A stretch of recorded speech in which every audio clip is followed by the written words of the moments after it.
Trump திருடின விஷயங்களுடைய list அப்படின்னு சொல்லி பார்க்கும்போது ஒவ்வொரு நாடு பிடிக்கக்கூடிய ஆசையில் ஏகப்பட்ட விஷயங்களை திருடியிருக்கார். இப்போ இன்னொரு நாட்டினுடைய அதிபரை கைது பண்ணி அவருடைய மனைவியையும் சேர்த்து வச்சு திருடியிருக்கார். எப்பா உலகமகா திருடனா இருப்பான் போலையா இவன் அப்படின்னு நினைக்கக்கூடிய அளவுக்கு ட்ரம்ப்பினுடைய செயல்பாடு ரொம்ப ரொம்ப மோசமாக இருக்குது. எப்படி அந்த கடத்தல் சம்பவம் நடந்தது? அது உண்மையிலேயே நடந்தது தானா? ரஷ்யா அமெரிக்காவுக்கு துணையாக ஏதோ சப்போர்ட்டிவாக ஒரு வேலையை செய்கிறாங்களா? ஒரு சந்தேக கண்ணோட ரஷ்யாவையும் பார்க்க வேண்டிய தேவை இருக்குது. உண்மையிலேயே வெனிசுலாவில் என்ன நடந்திருக்கு அப்படிங்கிறத டீட்டெயில் வீடியோவாக நம்ம பார்க்க போகிறோம். வாங்க பார்க்கலாம் உறவுகளே. இது பிரசாத் சிக்னேச்சர். சென்னையோட மற்றொரு அடையாளம் M1 மொபைல் ஷோரூம். உலகத்தரம் வாய்ந்த மொபைல்களை உள்ளூர் சந்தையில் கம்மியான ரேட்டுக்கு அதுவும் ஆஃபரோடு கொடுக்குறாங்க. வாரண்டியோட கேரண்டியும் கன்ஃபார்ம். எல்லா டைப் ஆஃப் மொபைலும் இங்கே வாங்கலாம். ஆன்லைன்லேயும் இருக்குது, ஆஃப்லைன்லேயும் வாங்கிக்கலாம். தொடர்புக்கு 7305258665 இந்த நம்பருக்கு காண்டாக்ட் பண்ணுங்கள். உங்களுடைய தொழில் சம்பந்தமான விளம்பரங்களை நமது சேனலில் ஒளிபரப்ப உங்களுக்கான அருமையான வாய்ப்பு. வெனிசுலா ரொம்ப அழகிய தேசம். அந்த நாட்டில் அர்ஜென்டினாவினுடைய சேகுவேராலாம் பார்த்த இடம். லத்தீன் அமெரிக்காவில் ஒன் ஆஃப் த கண்ட்ரி. அப்படிப்பட்ட ஒரு கண்ட்ரியில் கொரில்லா தாக்குதல்லாம் நடத்தி அமெரிக்காவையே வெற்றி கொள்வோம், வியட்நாம் வார் மாதிரி நாங்கள் அதை பண்ணி காட்டுவோம் அப்படின்லாம் மதுரா ட்ரம்ப்புக்கு எதிராக சவால்லாம் விடுத்தார். ஆனால் ஏனோ தெரியல, வெள்ளிக்கிழமை நைட்டு சனிக்கிழமை காலையில் இந்த 2 நேரமும் அவருக்கு ஒத்து வராது போல் விட்டு கொடுத்துட்டாரு. தூங்கிட்டு இருக்கிற நேரத்தில் அவரையும் சரி அவருடைய மனைவியையும் சரி அமெரிக்காவினுடைய இராணுவம் அப்படியே ஹெலிகாப்டரில் கடத்திட்டு போயிட்டாங்க அப்படின்னு ஒரு தகவல். இதை யார் தெரியுமா சொல்கிறா? ட்ரம்ப்பே சொல்கிறார். ஆமாம், நாங்கள் மதுராவையும் அவருடைய மனைவியையும் அமெரிக்காவுக்கு கொண்டு வந்து விட்டோம் அப்படிங்கிற ஸ்டேட்மெண்ட்டு. சரி, எதனால் இது நடந்தது? மக்கள் ஏன் மகிழ்ச்சியாக இருக்காங்க? அந்த நாட்டினுடைய அதிபரை தூக்கிட்டாங்க. அப்போ மக்கள் வெகுண்டெழுந்து அமெரிக்காவுக்கு எதிராக போராட்டம் பண்ணணும்ல. ஆனால் அதை செய்யலை. ஏன் மக்கள் மகிழ்ச்சியாக இருக்காங்கன்னு எதை வச்சு பிரசாத் சொல்கிறேன்னு தானே கேட்குறீங்க? இந்த காட்சியை பாருங்கள். இது வெனிசுலாவில் மதுரா அவர்களுடைய போஸ்டர். அந்த போஸ்டர் அப்படியே கிழிக்கப்படுது அங்கே இருக்கக்கூடிய மக்கள் கூட்டத்தாலேயே. இதை விட இன்னொரு வீடியோ ஒன்று காட்டட்டா? நம்மெல்லாம் பிடிச்சா சிலை வைப்போம், பிடிக்காட்டி என்ன பண்ணுவோம்? சிலையை உடைப்போம். அது நம்ம ஊரில். ஆனால் அந்த நாட்டிலையும் அதே வேலையை செஞ்சுருக்காங்க. மதுராவினுடைய சிலை உடைக்கப்படுது. சாவோஸ் அப்படின்னு சொல்லிட்டு மதுராவுக்கு முன்னாடி அமெரிக்காவை எதிர்த்த முதல் தலைவர், வெனிசுலாவுடைய முதல் தலைவர், அவருடைய உருவ சிலையும் உடைக்கப்படுது. இப்படி தொடர்ச்சியாக இந்த 2 பேருடைய சிலையும் உடைக்கப்பட்ட நாள் வெள்ளிக்கிழமை. பார்த்துக்கோங்க, இது நடந்துச்சா? இதெல்லாம் முடிஞ்சதற்கு பிறகு ஒரு ஈவெண்ட்டு.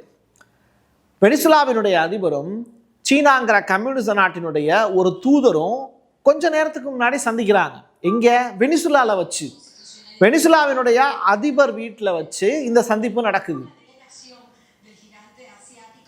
கராக்கஸ் ஏரியாவில் தான் இந்த சம்பவமும் நடந்ததா ரெக்கார்ட் சொல்லுது.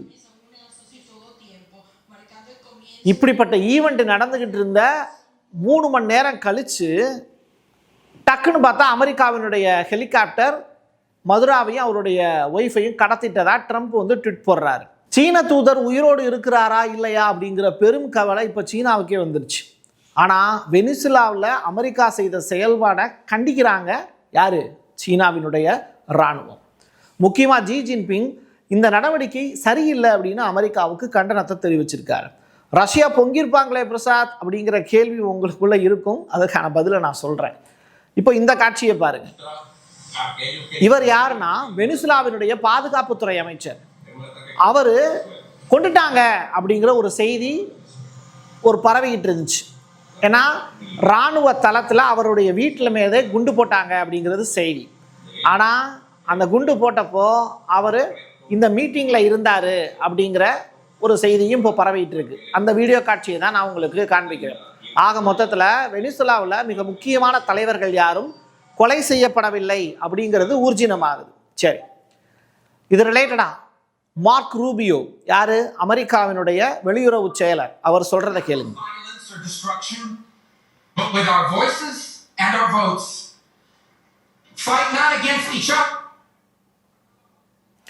ரொம்ப கோபமாக பேசுகிறார். என்ன சொல்கிறாருங்கிறத நானே சொல்லிடுறேன் டிரான்ஸ்லேட் பண்ணி. அதாவது வெனிசுலா மீது நடத்தப்பட்ட தாக்குதலுங்கிறது ஒரு இராணுவ நடவடிக்கை, அவ்வளவுதான். அங்கே நாங்கள் போர்லாம் எதுவும் பண்ணலை. தூக்க வேண்டியது மதுராவை தான். கூட அவங்க மனைவியும் இருந்ததுனால சேர்த்து தூக்கிட்டு வந்துட்டாங்க எங்கள் இராணுவ வீரர்கள், அவ்வளவுதான் நடந்தது. விசாரணை நடத்தப்படும். போதைப்பொருள் கடத்தல் அப்படிங்கிறது அங்கே இருந்ததுங்கிறதுனால தான் இந்த ஆக்டிவிட்டியை செஞ்சோம். மற்றபடி வெனிசுலா மீது நாங்கள் போர்லாம் தொடுக்கலை அப்படிங்கிற ஸ்டேட்மெண்ட்டு. இதுக்கு மேலே வெனிசுலாவில் எந்த ஒரு தாக்குதலும் அமெரிக்கா சைட்லேருந்து நிகழ்த்தப்படாது அப்படிங்கிற ஸ்டேட்மெண்ட்டையும் ரூபியோ சொல்லியிருக்காரு. சரியா? இதுக்கு முன்னாடி ஒரு லேடி ஒருத்தவங்க பேசின வீடியோ ஒன்று சிக்குச்சு. அவங்க என்ன பேசுறாங்கன்னு கேளு. Of course, the countries Cuba, Venezuela, and Nicaragua with Russia relationships. Why this region matters with all of its rich resources and. இப்போ ஒரு லேடி ஒருத்தவங்க பேசுறாங்க. சரி, அவங்க யாருங்கிறத சொல்லிடுறேன். அமெரிக்காவினுடைய தெற்கு பிராந்திய கட்டளையினுடைய தளபதி தான் ஜெனரல் லாரா ரிச்சர்ட்சன். இவங்க தான் அந்த லேடி. அவங்க சொல்கிறாங்க, ட்ரம்ப்பு டைரக்டாக வெனிசுலா மீது அட்டாக் நடத்தினதுக்கு பின்னாடி போதைப்பொருள்லாம் காரணம் இல்லை. வெனிசுலா மீதான தாக்குதலுக்கு பின்னணியில் இருக்கக்கூடிய காரணம் என்னென்னா, அந்த நாட்டில் ஜனநாயகம் இருக்குது, அந்த ஜனநாயகத்தை குலைக்கக்கூடிய வேலையை தான் ட்ரம்ப் செய்கிறாரு. எண்ணெய், லித்தியம், தங்கம், அரிய வகை கனிமங்களை கட்டுப்படுத்துறது. அமெரிக்கா அதை கட்டுப்படுத்தணும்னு அவர் நினைக்கிறாரு ட்ரம்ப்பு. அதனால தான் வெனிசுலா மீது ஒரு பெரிய போரை நடத்துறதுக்கு அமெரிக்கா திட்டம் போடுது அப்படின்னு பகிரங்கமாக குற்றச்சாட்டை சுமத்தியிருக்காங்க.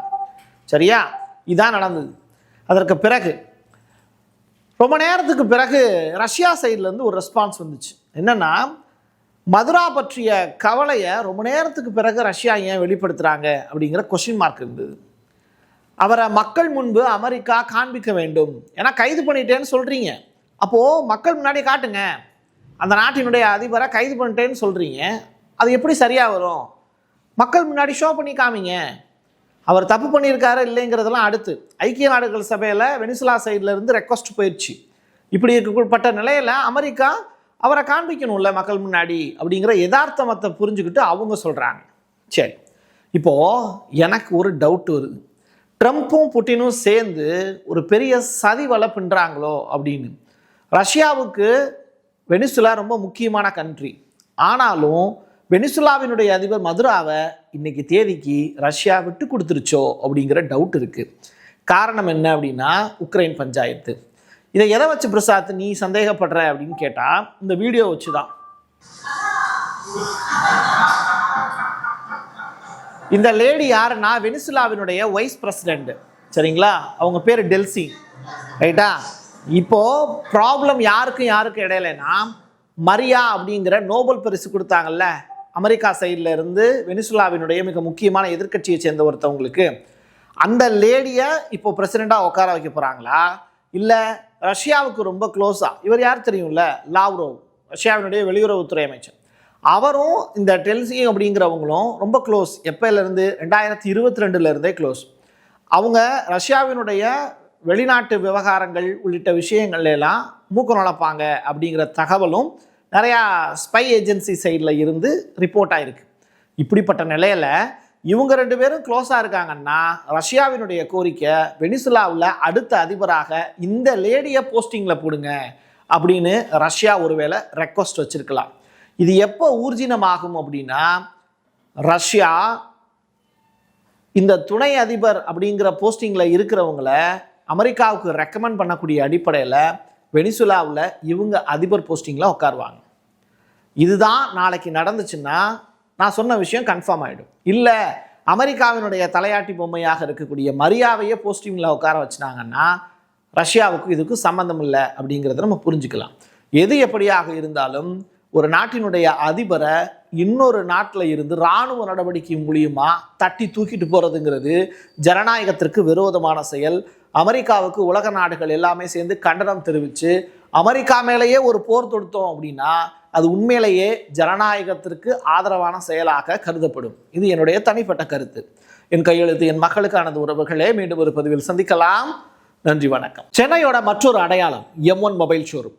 உலகத்தரம் வாய்ந்த மொபைல்களை உள்ளூர் சந்தையில் கம்மியான ரேட்டுக்கு, அதுவும் ஆஃபரோடு கொடுக்குறாங்க.